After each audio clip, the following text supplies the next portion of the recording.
Hello guys, कैसे हो आप लोग। जिस रात भगवान विष्णु 4 महीने के लिए योग निद्रा में चले जाते हैं, उसी रात महाराष्ट्र के पंढरपुर में एक भगवान जागते रहते हैं और रहस्य यही खत्म नहीं होता। कहा जाता है कि एक भक्त ने भगवान को ईंट पर खड़े होकर इंतजार करने के लिए मजबूर कर दिया था। आखिर वो भक्त कौन था? भगवान विष्णु 4 महीने सोते क्यों हैं? और पंढरपुर के विट्ठल आज भी ईंट पर खड़े होकर किसका इंतजार कर रहे हैं? आज की कहानी के अंत में इस रहस्य का वो हिस्सा सामने आएगा जिसे जानकर आप भी सोचने पर मजबूर हो जाओगे। 4 महीने की वह रहस्यमय रात, आषाढ़ शुक्ल एकादशी, जिसे हम देवास्यनी एकादशी के नाम से जानते हैं। मान्यता है कि इसी दिन भगवान विष्णु क्षीर सागर में योग निद्रा में चले जाते हैं। लेकिन सवाल यह है, भगवान विष्णु को आखिर 4 महीने सोने की जरूरत क्यों पड़ती है? क्या यह सिर्फ एक धार्मिक मान्यता है या इसके पीछे प्रकृति रीत और प्राचीन भारतीय परंपराओं से जुड़ा कोई गहरा संकेत छिपा है? क्योंकि देवासिनी एकादशी के बाद चातुर्मास शुरू हो जाता है और प्राचीन समय में बारिश के इन महीनों को यात्रा और बड़े शुभ कार्यों के लिए कठिन माना जाता था। लेकिन कहानी में एक और बड़ा रहस्य है, और भगवान विष्णु योग निद्रा में चले जाते हैं तो फिर भक्तों की पुकार कौन सुनता है?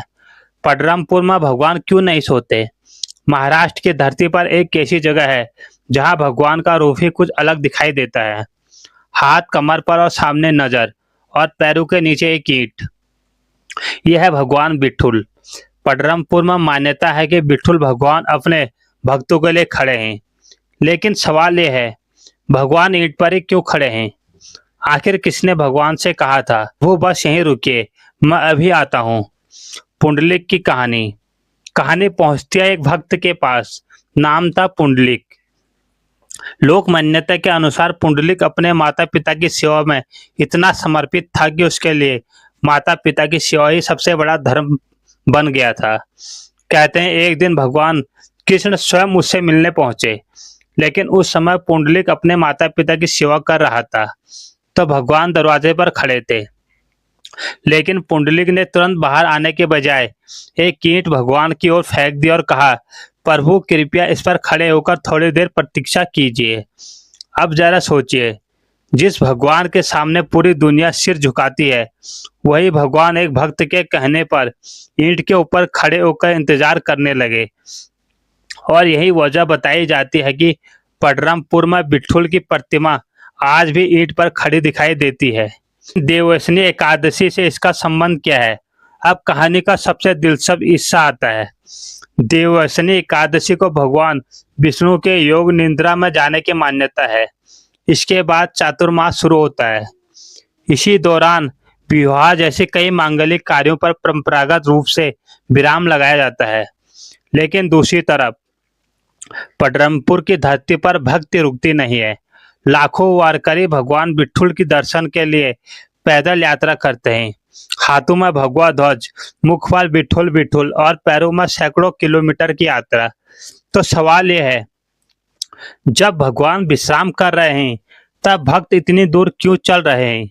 तो 200 किलोमीटर की वो यात्रा पंढरपुर की वारी सिर्फ एक यात्रा नहीं, ये सदियों पुराने भक्ति परंपरा का हिस्सा है। अलग अलग स्थानों से वारकरी पैदल पंढरपुर पहुंचते हैं। में न बारिश की चिंता, न थकान की, न पैरों की छालों की, बस एक नाम, विठुल विठुल। पालकियां निकलते हैं, डिड़िया चलते हैं और हजारों लाखों श्रद्धालु एक ही दिशा में बढ़ते हैं।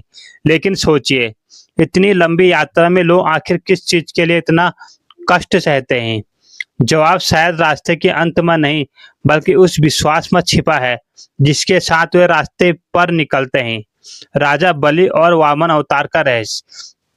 लेकिन देवस्नी एकादशी की कहानी से विष्णु की योग निद्रा तक सीमित नहीं है। इससे जुड़ी परंपराओं में राजा बलि और भगवान वामन की कथा भी आती है।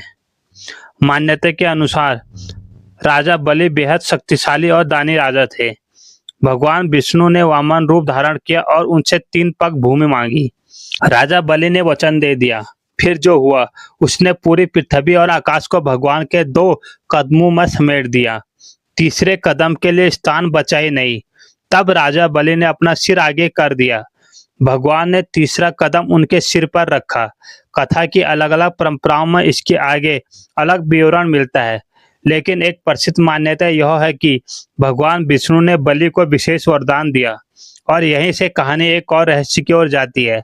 क्या भगवान सच में सोते हैं? अब सबसे बड़ा सवाल, क्या भगवान विष्णु वास्तव में 4 महीने के लिए सो जाते हैं? धार्मिक परंपरा में इसे योग निद्रा कहा जाता है। इसे सामान्य इंसानों की नींद की तरह समझना जरूरी नहीं है। योग निद्रा का अर्थ है अध्यात्म और प्रतीकात्मक रूप से भी समझा जाता है। चातुर्मास का समय प्रकृति में बदलाव का समय है। बारिश, खेती, नदियों का उफान और यात्रा की कठिनाइयां। सांस्कृतिक संदेश भी देखा जाता है।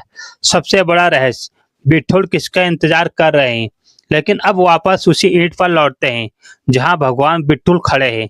सदियों से हाथ कमर पर और नजरें सामने और पैरों के नीचे वही ईंट।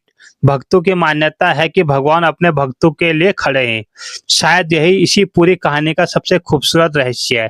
भगवान सोते हैं या नहीं, ये आस्था का विषय हो सकता है, लेकिन भक्त की पुकार सुनने वाला भगवान, यही संदेश बिठुल की खड़ी हुई प्रतिमा देती हुई दिखाई देती है।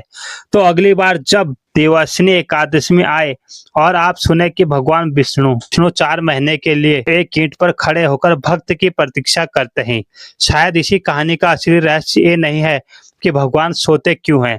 असली रहस्य ये है कि भगवान को जगाने के लिए भक्त को आखिर कितना विश्वास चाहिए, और शायद इसी विश्वास के कारण सदियों बाद भी लाखों कदम एक ही दिशा में चलते हैं, पडरमपुर की ओर।